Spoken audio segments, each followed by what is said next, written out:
3 rooms that will have active cameras and microphones all day. If you don't want to be on the live stream or recorded in those rooms, please sit on the left-hand side. So pass the chairs on the left-hand side for the people who don't want to be on camera in the 2 other large rooms. Any questions about that? Okay, great. For those of you who don't know me, I'm Noel or Noel. I'm a Gemini. I got 2 names. Very, very fortunate about it. I tweet professionally at BetaNYC and unprofessionally at NoNec. I will be retweeting many things throughout the day from BetaNYC and NYC So Data. So give yourself a round of applause for accomplishing your first big step, which is getting here. Thank you.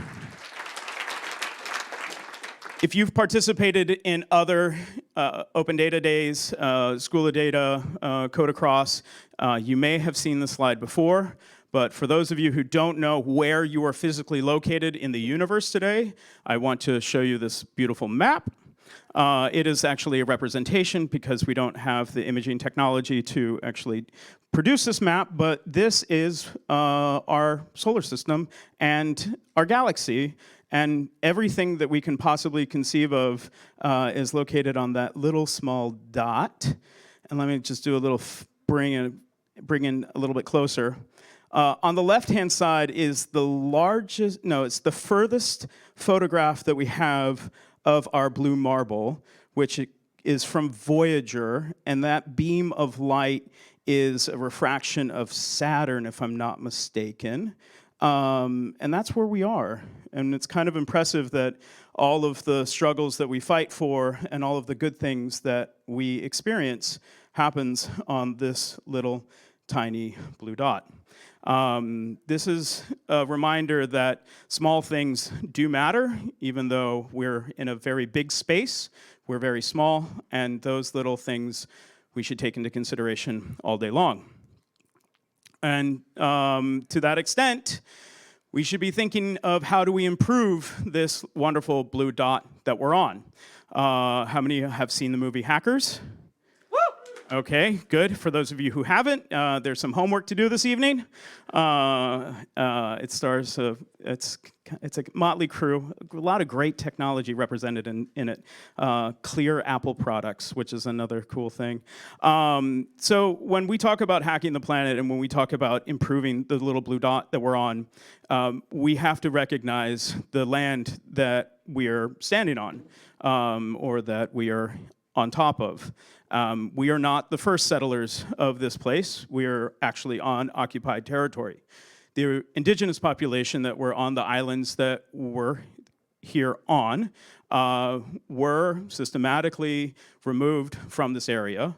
They were, one can say that the islands were purchased, but that is very much a whitewashing of history. The Lenape people, when they first encountered the Dutch settlers and the European settlers, had kind of an open trade policy, or so the white history books tell us. The island of the center of the world talks about the fact that there was actually a bit of kind of like difficulty understanding how the 2 cultures saw each other and saw the sharing of resources. According to the book, the Lenape people said that if you cannot own the sea, nor can you own the air, how can we own the land? And as we sit on a series of islands, I think it's really important that we really understand that we have very limited resources to work with. And as we see the world that we're in today, we're dealing with further limited resources. And so BetaNYC as an organization sees itself as shepherding the future. And today, we want to make sure that that message is carried across to all of our sessions and all of our activities, that we're here collectively to share our resources, to share our knowledge, and to share our passion in a positive, constructive way to help address systematic injustices that are within our society, so that way we can bring about a better tomorrow. Some of the data points that we like to point out are the fact that Last year, we had 492 ticket holders. 32% of you did some type of government work. That's inclusive of volunteering for government. Last year was our first year that we were able to document that there was an there was a majority representation of individuals who prefer the she, her pronoun. Thank you. It's also Women's History Month, so I'm glad that all of you are representing. For some of you who want to be future sponsors, we had about 48% who wanted to share their information. And lastly, we had 37 sessions and 106 speakers. This year's data points are bigger. So as of 11 o'clock last night, we had 574 ticket holders. Once again, we're still at 32% government representation. We're still having a higher or a majority representation of she, her pronouns with they and others coming in with a higher representation. So we're glad that our community is representing a diverse perspective. We have a smaller group of children in childcare, but that's cool. We still have children here. 73% of you live in New York City. 32 of you have agreed to share your information with sponsors. We have 65 sessions, 148 speakers, and 45 volunteers. It is a crazy day today. Once again, what we're here to do as a community is to embrace each other and to improve our future and talk about the great work that we all do. So with that, I would like to introduce a new member to our community who has recently changed jobs. And this is the lovely Commissioner Tisch from DoITT, who has made sure that she could be here this morning and come talk to us and give some morning remarks. So let's give her a round of applause.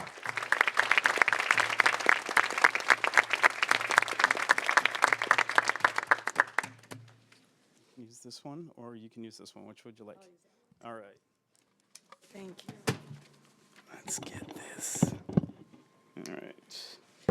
Oh my God, I'm getting flashbacks to being back in law school, being in this room.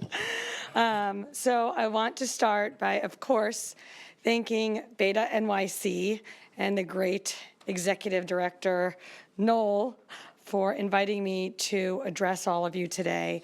BetaNYC is a fabulous organization. It's focused on data, technology, and design, advocacy, and programming, which is something that you don't see enough of, and Noel and BetaNYC do it quite effectively. BetaNYC is doing the very important work of training the 21st century civil service workers and leaders in the technology space. And yes, I hope that that ends up being a lot of you. In me, you have a citywide CIO in New York City who shares your belief and your commitment to open data and, don't get too excited, Noel, as much as possible and responsible open technology and open algorithms. I want to now officially give a big hello to all of you, the city's technology, data, and design community. I want to thank Dean Bilek for hosting us today in this fabulous room, in this fabulous center. And I want to acknowledge and thank one of my most important mentors in city government, that is Manhattan Borough President Gale Brewer, who I think most of you know is the mother of open data in New York City. To be clear, we would not have open data in New York City without her important advocacy going back far beyond, I think the law was passed in 2011, was that? All right. Borough President Brewer, in general, is the most effective advocate for important causes, and you and the open data community could not be more fortunate to have her in your corner and leading the charge. As many of you know, I am the new CIO of DoITT. DoITT is the Department of Information Technology and Telecommunications, also called the citywide CIO. I have been on that job for 90 days, but I've spent over 11 years working in city government, and in particular, working in city government on technology programs. And as I think about my career, most of the 11 years was spent at the New York City Police Department, where for the past 6 years, I was the Deputy Commissioner of Information Technology, so the CIO of the NYPD. And in my time there, I had the great honor of overseeing a technology revolution at one of the largest agencies in the city. And the technology revolution there took technology at the NYPD from being really a sideshow to absolutely central and fundamental to everything that the NYPD did, the way it worked internally, the way it interacts with the community. So technology today at that agency is fundamental to its day-to-day operations, which is important for many reasons. First, what we did at the NYPD to pivot and to turn the ship with technology was, I called myself a silo buster. Every piece of information data you could get at the NYPD, it was all siloed. And there was no way to see different pieces of information in the context of each other. So just in busting down all of those silos and putting the data together, we were able to give the police department much, much, much better, I think, industry-leading analytic capabilities, ways to slice and dice the data, better ways to understand where crime is occurring, what type of crime was occurring, ways to identify patterns. But the other thing the silo busting allowed us to do was to democratize NYPD data more than we had ever before to the public, to put more data sets on open data, and to build transparency tools that allow the public to come in and for themselves slice and dice NYPD data. And I encourage all of you to consider careers in government technology, because the ability to make an impact, the way I am proud of the impact that I made at NYPD and hope to be proud of the impact I made as citywide CIO, is awesome. As for my 90 days as citywide CIO and where I see this going over the next few years, I've been really busy. We're about to launch Text to 911, which is going to change the way that all New Yorkers can interact with 911, but most importantly and impactfully, the deaf and hard of hearing community, as well as survivors of domestic violence. We're working on a massive technology modernization of the infrastructure that supports all city systems. We're working on a big rollout of 5G in New York City, which I believe will be the highway for the future. But I also want you to know that I am very committed to open data and working with all of you, with BetaNYC to address the very real concerns that I've heard, and by concerns, I mean opportunities for improvement in the way that the city provides open data. And in particular, I'm committed to more frequent updates of the data sets that exist today.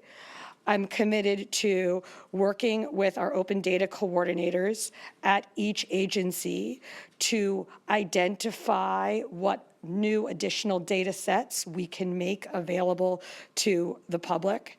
And also, I'm interested in working with all of you to exploring an open source platform for New York City data. I don't want to go on too much. Those were the brief highlights of some of the things that I'm thinking and working on. And to show you my commitment and to show Noel my commitment to this work, I am announcing today that DoITT for the first time is going to have a new position of the Chief Data Science Officer that's going to be focused specifically on open data. This is on the most senior level of positions in the agency. And I'm hoping that he's going to be starting in the next 2 weeks. And I look very much forward to introducing him to all of you. So with that, thank you so much for having me. Thank you, Noel, and enjoy the rest of the conference.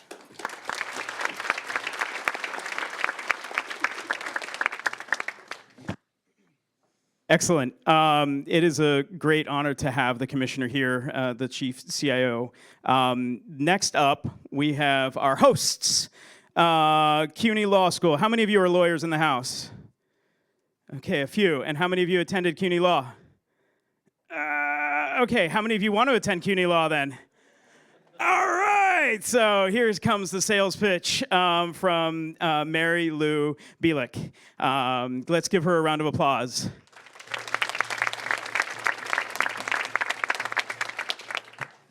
Thank you, Noel. I am so excited that BetaNY is here, that they've given me this opportunity to be in this building. We are blessed at CUNY Law School with a fabulous building, but what really makes this law school great are the students who go here and the faculty who teach here, and the energy and the vision of the people who visit our building and carry their dreams and their work into our building. It motivates us and inspires us. What you are all doing is really important. That you're all here on a Saturday morning shows your commitment. And so I just want to thank all of you for giving us your energy in this space.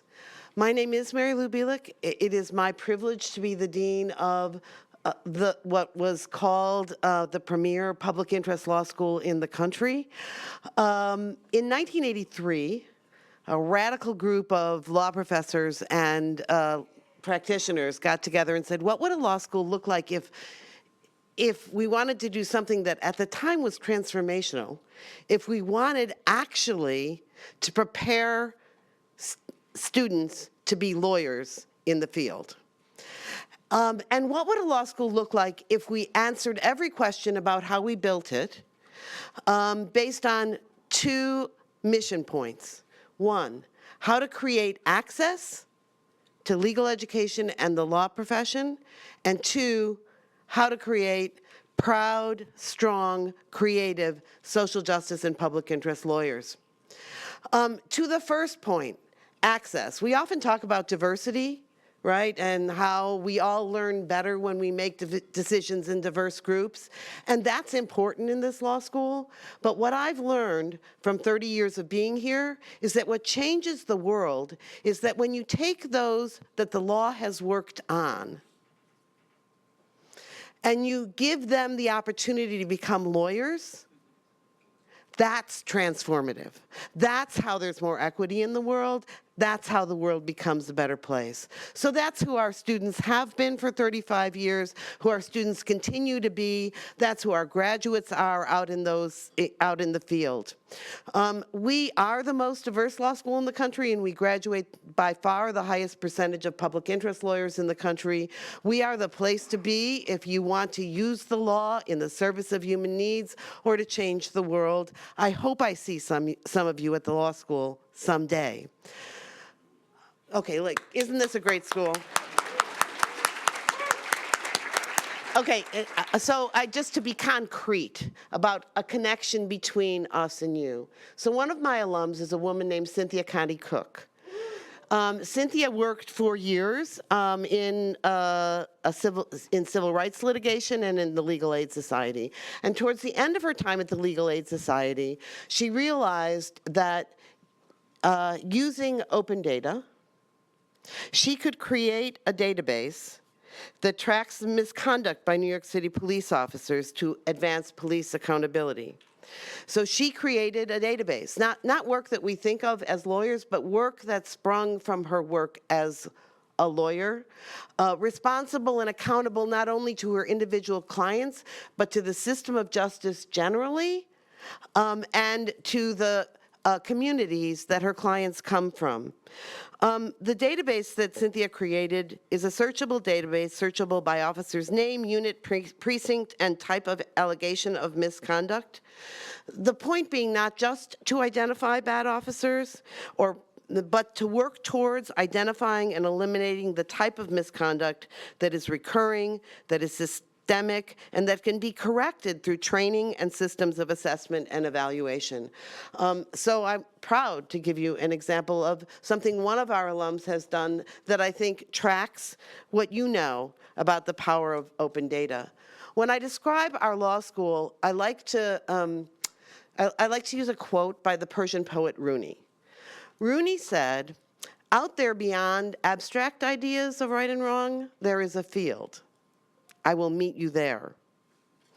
I think you all know that real change comes not from rhetoric or bold speeches about right or wrong, not from boardrooms or White Houses with Oval Offices, not from thrones or seats in legislatures, and not from ivory towers or steel and glass structures.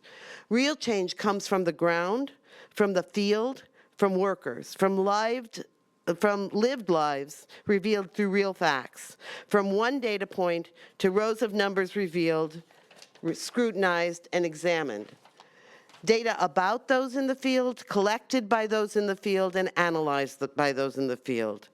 Real change comes from those who feel marginalized, exposing the margins through data, revealing their lives through facts that cannot be explained away or ignored. Real change comes from transferring the power of data from the penthouses to the fields, putting the data in the hands of the lives of the people that make the city go, that make the city great, and then letting them work the soil. Real change comes not from abstract ideas or the pronouncements of the powerful. Real change comes from you in that field. So out there, beyond abstract ideas of right or wrong, there is a field. I will meet you there. Thank you. Wow.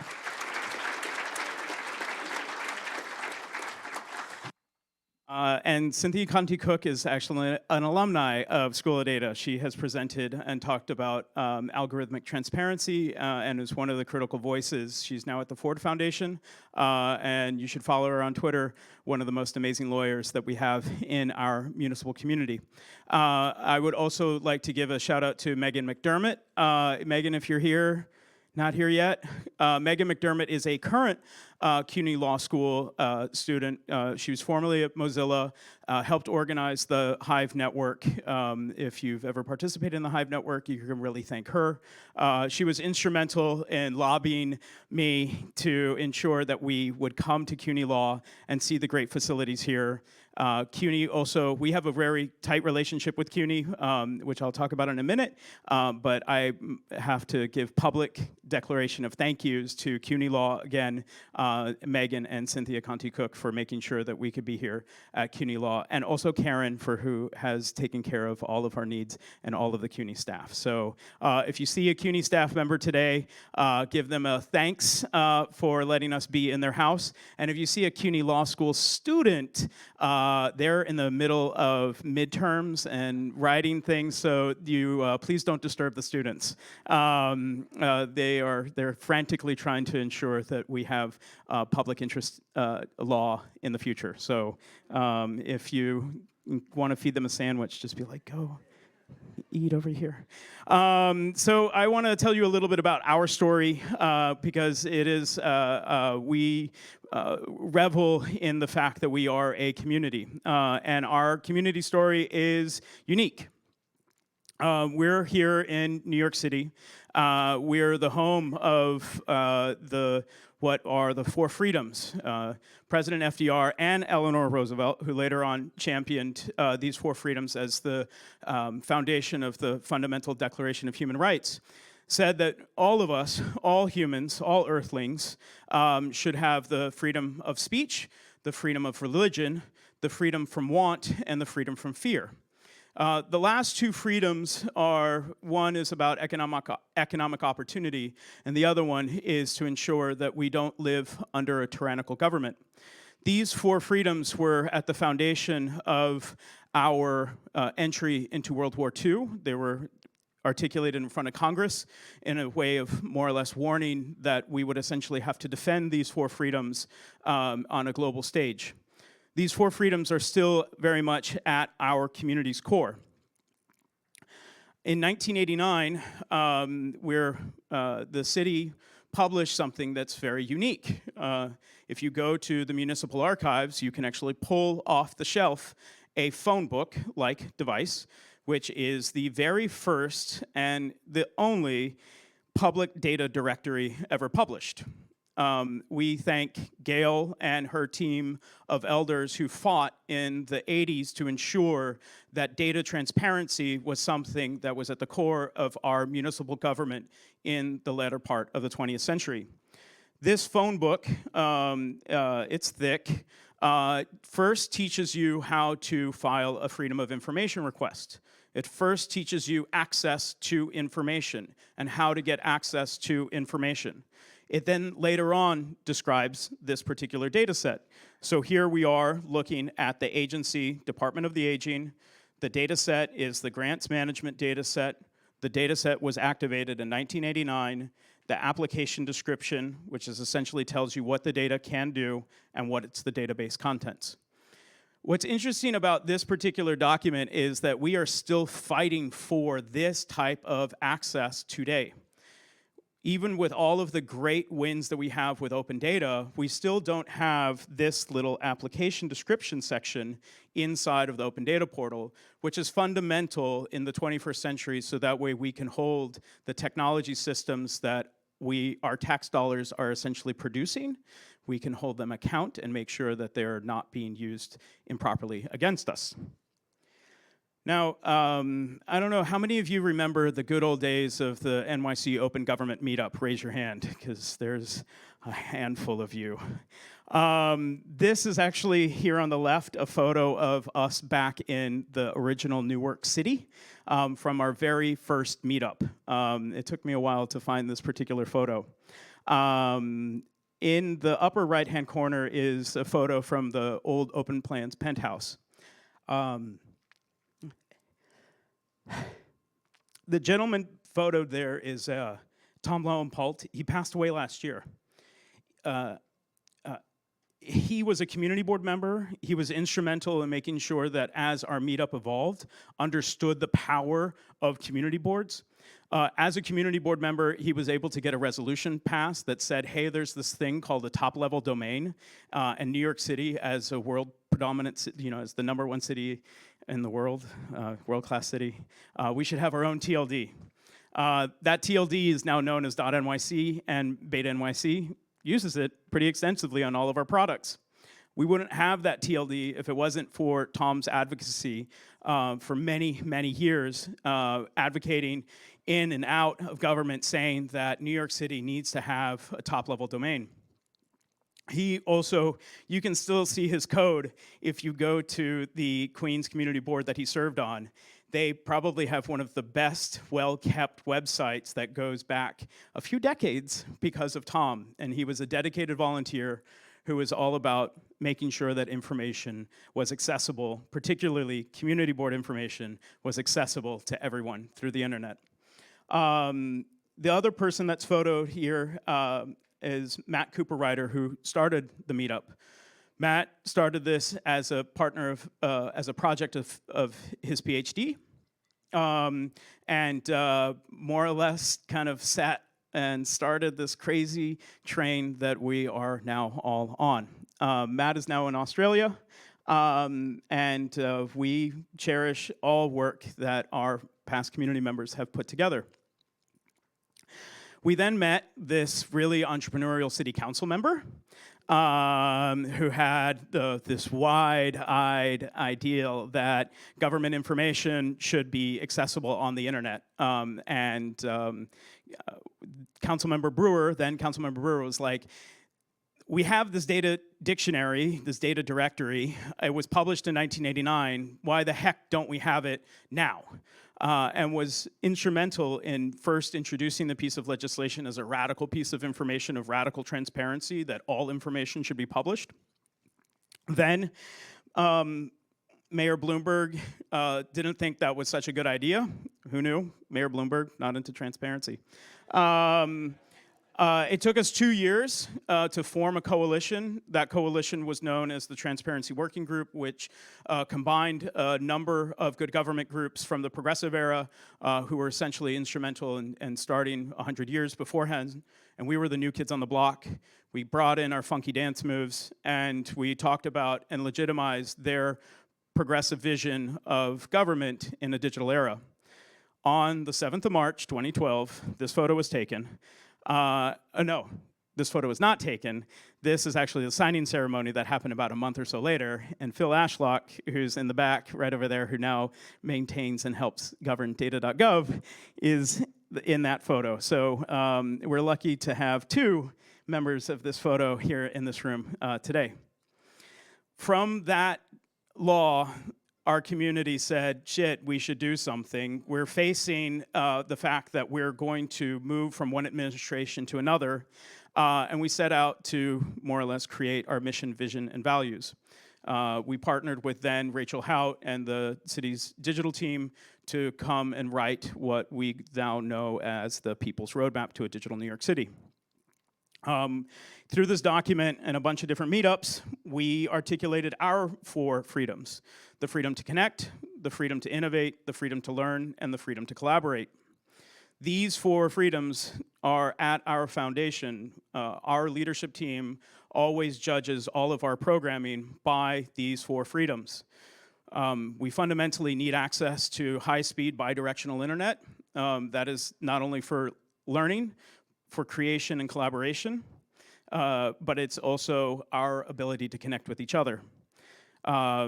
We need the freedom and the liberty to kind of hack on projects. We need the freedom and the ability to meet in open spaces so that we can collaborate, and then ultimately the freedom to learn, which is the access to knowledge, code, data, tools, institutions, regardless of gender identity, language, age, faith, or class.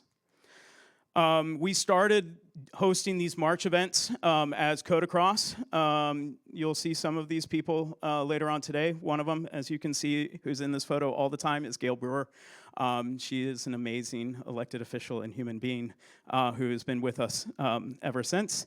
This was another co-working. Joel, thank you for getting us there back in the days at NYU.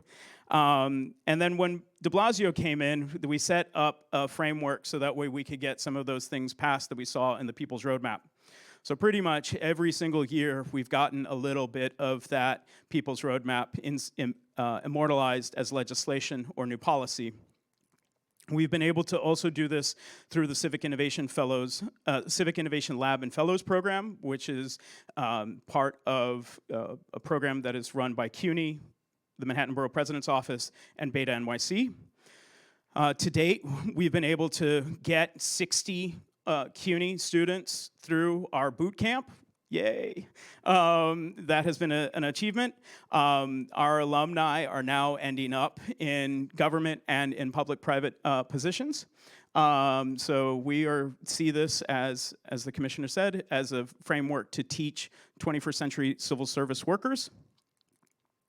Last year, we partnered with the Department of Education to extend our programming down to middle school and high school students, and this is a session, I should also point out we're gonna have a session with the Coding It Forward Fellows, and the BetaNYC team are gonna have a panel talking about the work and the impact, as well as the Hack League, which is a partnership with the Department of Education. So we've extended our open data curriculum and education to middle school and high schools now. This is for the very first hackathon inside of City Hall. Did you know that City Hall, if you ever want to do an event in City Hall chambers, there are 4 electrical outlets to work with. Having 150 students on their laptops in City Hall chambers is like a non-equal sign. It is a challenging environment to work in that historic building, but we did it. Thanks to the dedication of Councilmember Koo, Councilmember Johnson, the mayor's team, and the Department of Education. So let's talk about some of the numbers here.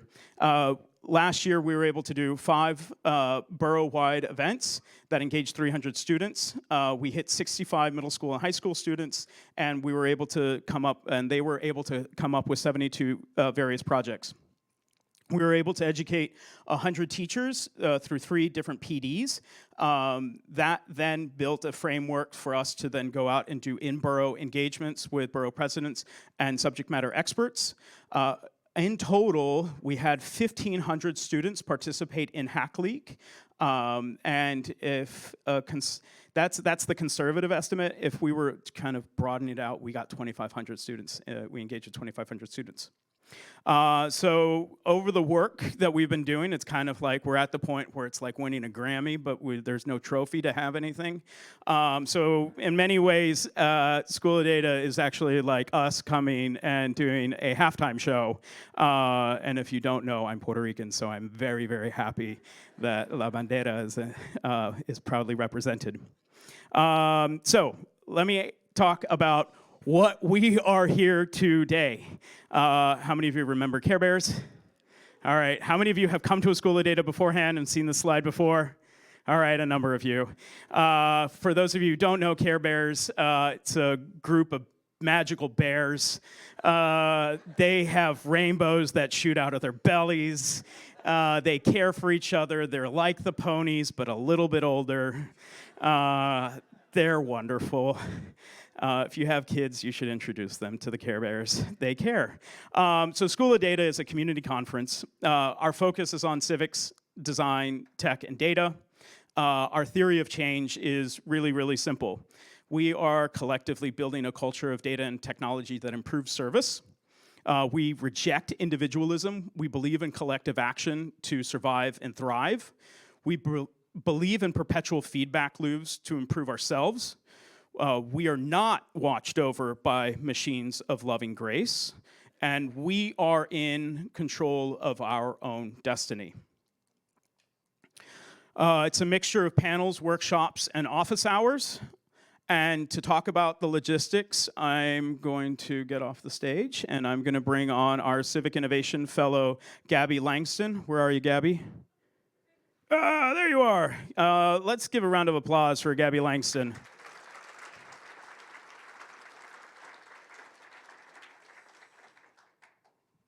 Do you want this microphone or this microphone?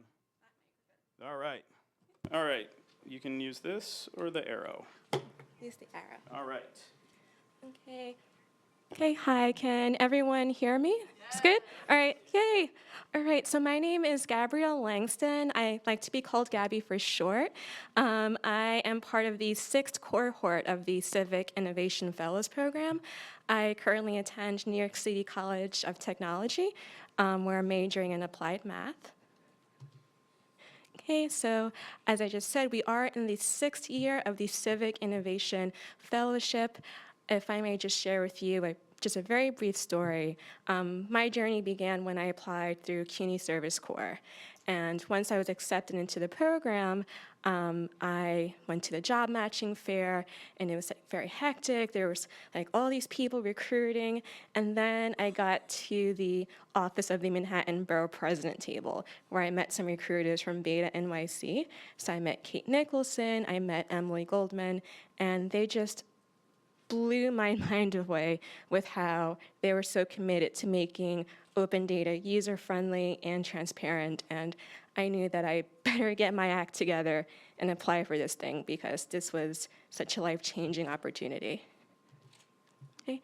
So each year, BetaNYC trains a new cohort and teaches people like me about civic data, design, and technology practices through a semester-long boot camp. So I am one of the current survivors of the boot camp. And afterwards, the fellows are assigned specialized projects, and they help the city perform, through vital research and various data analytics. As for me, this is actually one of my first new projects, was helping co-organize this event. So, hey.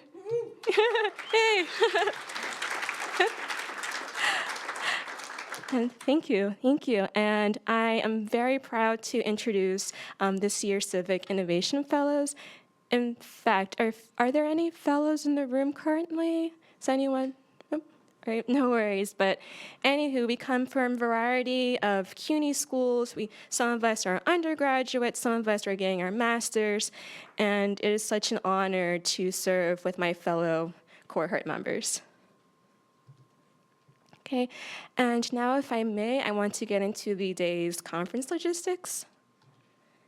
So first and foremost, we want to minimize paper usage. Therefore, we ask that you visit this following link here if you want to access the schedule for the day's events. Okay, and then this is especially important for our session leaders. In order for our schedule to work, it is so important that you end your sessions on time, and we'll notify you by ringing this cowbell. So once the cowbell rings, that's it, it's over. Time to move on.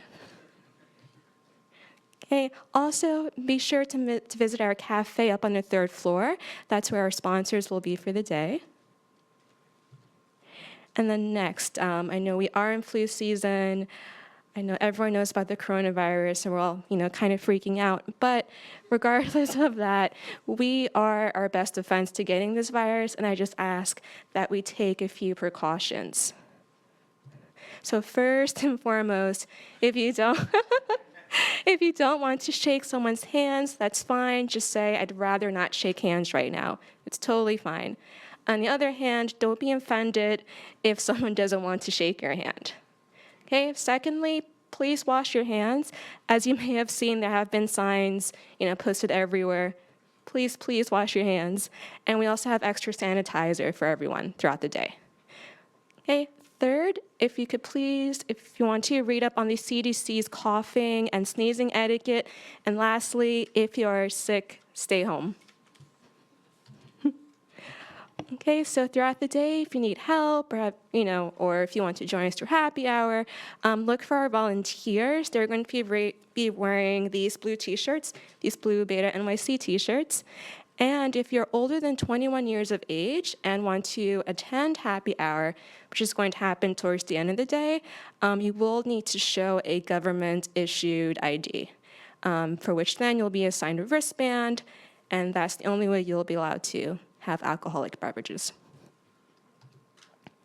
Okay, so next I want to touch upon our conduct and our photo consent. Okay, so here at BetaNYC, everyone has a place at our events. So equality and community equity are two core components of building a vibrant civic hacker and technology community. So by attending this event today, you are committing yourself to our code of conduct and our anti-harassment policy.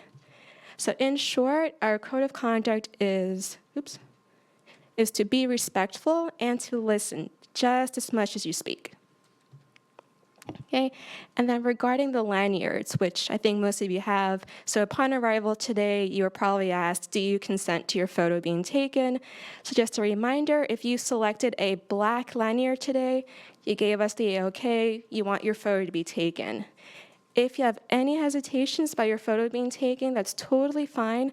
Just please ensure that you select a red lanyard.